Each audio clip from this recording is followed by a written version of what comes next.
Well, hey folks, Real Honesty with Jar Mitlin. I'm Jar Mitlin. It's my review of New Japan Pro Wrestling's New Japan Cup Day 3. No English commentary, so just Japanese commentary. Still not really understanding all that much of it. I'm starting to get a little bit, but I don't think I'm ever going to fully understand Japanese. And yes, I am super tired. I apologize. I haven't had much sleep, but I enjoyed the show and I wanted to give you guys a good review here. Honestly, had it not been for the two New Japan Cup first round matches, this show would have been probably about a C at the most. Maybe even a C minus. And that's nothing against the talent, but it was just a lot of matches, a lot of tag matches and everything, and even a couple singles that really were eh. So let's just run through the card. 8 matches in total, including the two New Japan Cup matches.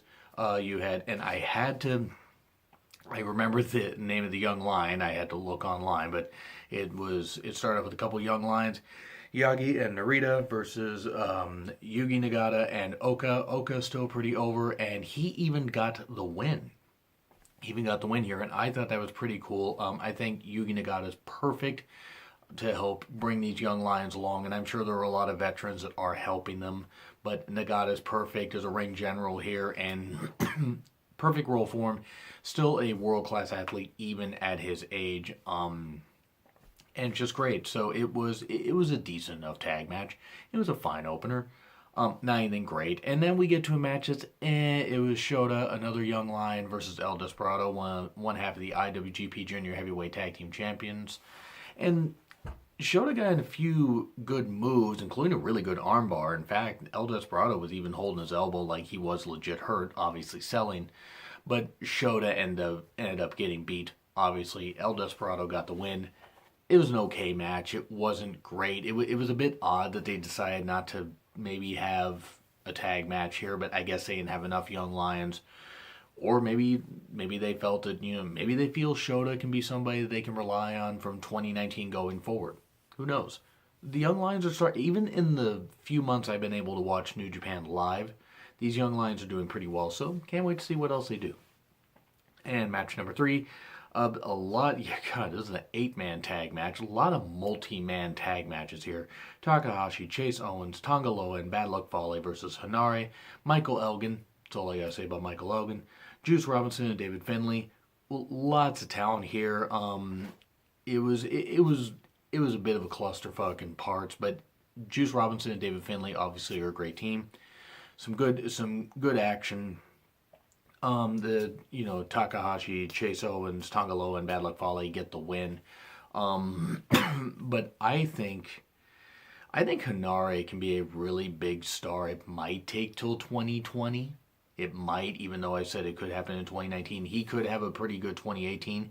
Maybe he'll taste gold in 2019, but I think his star will really start to shine by 2020 because he's really improving. And Juice Robinson and David Finlay, I think, should taste tag gold sometime this year. Or at least maybe by Wrestle Kingdom 13, because they're both super over, and it would be a way for them to both, gain even more, fanfare from the crowd, even though Juice Robinson's still pretty fucking over. So good enough 8-man tag. It didn't necessarily go a bit long, but it's like I was like, okay, you got this here and whatever. It was fine. It was a good way to get everybody on the card, and that's kind of what this show was. There are some times where it flows really well, like day 2, and I've done reviews of as many New Japan shows as I possibly can, including Honor Rising and stuff like that. So feel free to check those out. And I have done day 1 and day 2. I do want to clarify, I will not be able to review day 4. Which is unfortunate, but due to daylight savings, which actually is going on about at the time I record this review, it will make Monday's show an hour later than it normally would have been, so I will not be able to watch it before work happens. So, sad, but it's okay. Work comes first. Paycheck's pretty important. I can miss one show. So I hope that anybody that watches day 4 can enjoy it. And maybe Chucky T versus Sonata will surprise us. So anyway, back to the card. Killer Elite Squad, Archer and Davey Boy Smith Jr. versus Kanemaru. So Suzuki-gun, heavy here. Versus Goto, Yano, and Tomohiro Ishii.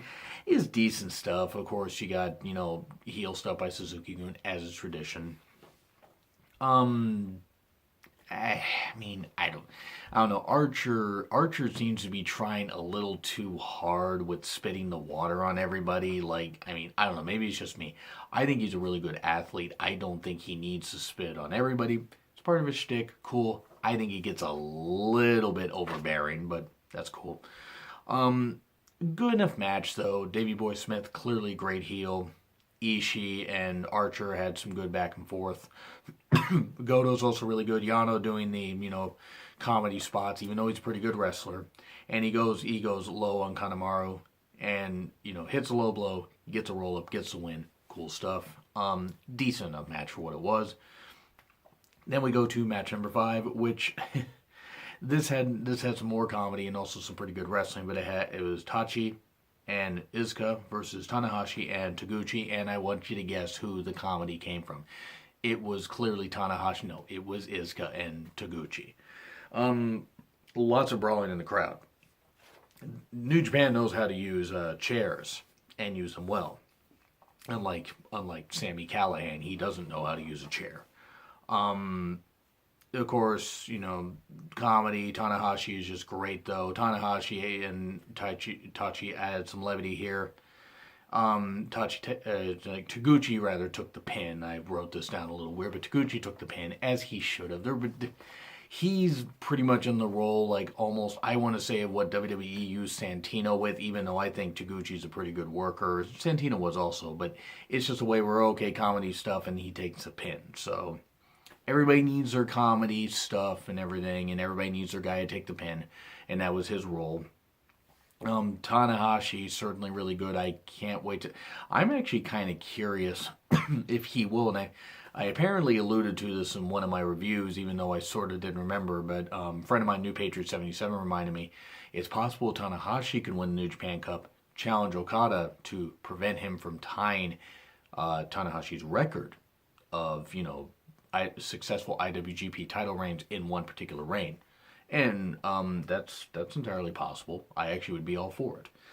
As for this match, certainly not bad. Tachi didn't look bad coming out of it, and near to Tanahashi. So I think this is a feud that actually could continue after the New Japan Cup. And then we go to another tag match, and this one was a little odd. It hyped Sonata versus Chucky T. The upcoming match that's going to happen, later today. Or, Monday or whatever. Depending on when you're watching this. It was Sonata and Bushi versus Okada and Chucky T. It was decent, but it was very basic. Chucky T took a lot of beating. Okada got in the ring, did his stuff and everything. I did like the shirt spot with Bushi choking out Chucky T, as it almost looked like Sonata was trying to get get pointers or something from the ref, from Red Shoes. So he was doing that and everything, and then Red Shoes suddenly spots the shirt thing. That's the kind of comedy where it actually works pretty well, because Bushi is a really good wrestler, and him and Sonata play very well off of each other, obviously. I'm not necessarily the biggest fan of Chucky T. I get why he has fans. I don't hate the guy, but Okada comes in, gets his spots in, chokes out Bushi. Bushi has taken the fall in a lot of these tag matches, but it was good. It was basic. It was short. I think they could have probably cut one match to save some time, because the show was about 2 hours and 45. No, yeah, about 2 hours and 45 minutes. It probably could have been about 2 hours and maybe 30 minutes. You probably could have cut the show to El Desperado match or something. But anyway, that's neither here nor there. The show's over, so let's go on to the 2 New Japan Cup matches, and Yoshihashi versus Ibushi. It was good. It was good at first. They had good exchanges and everything, good athletic exchanges. These two guys are really great athletes. Ibushi is world class. Yoshihashi, underrated, quite frankly, as a worker. He's really, really improving, in my opinion. He really shined in this match. Once they got out to the crowd and they brawled in the crowd, and again, I love how panicked the ring announcer, the Japanese ring announcer is, and that, warning people to get out of the way. I assume, again, not speaking Japanese, but I'm imagining, but it's just how animated he is when he does it. I just really find it funny. But they brawled in the crowd. Once Ibushi did another moon, he did crazy moonsault off the off a part of the bleachers wherever. I don't know if they were in the same gymnasium as as the day two show. I'm not actually sure about that. They might have been. I didn't necessarily pay attention to the name of the venue. I was much more focused on the ring action. But it was kind of cool that after doing that in day two, he did day three. Ibushi is just tremendous. Ibushi is just a tremendous talent. It really picked up after this. They were doing tons of near falls, great, great spots where they were slapping, hitting each other. Great Canadian destroyer by Yoshihashi, just a 2 count though. And then Ibushi just run his damn knee right into Yoshihashi's face at the end. 1, 2, 3, and really hot finish. And really, hot stuff's leading up to it. I really liked that. I thought it was a perfect way to build up to it. And I mean, will I say it was a great match? It was a good match with great moments, but that's not knocking either guy. It got a lot better as it went along. And Ibushi will always deliver a great performance, and Yoshihashi was really just a step behind him. It was really good, and neither guy looked weak. That was the important thing. The winner looked strong at the end, and Yoshihashi did not look weak at the end.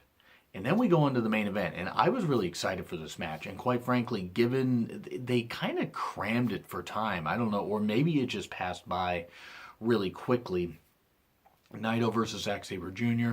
and Taka Michinoku had been talking for a few shows, the past few shows, and telling Naito, this is Zack Sabre Jr. and you better just tap out or something. I mean, he spoke a little bit of English, enough for me to understand beyond Zack Sabre Jr.'s name. But it's like, you won't be able to escape, just tap out.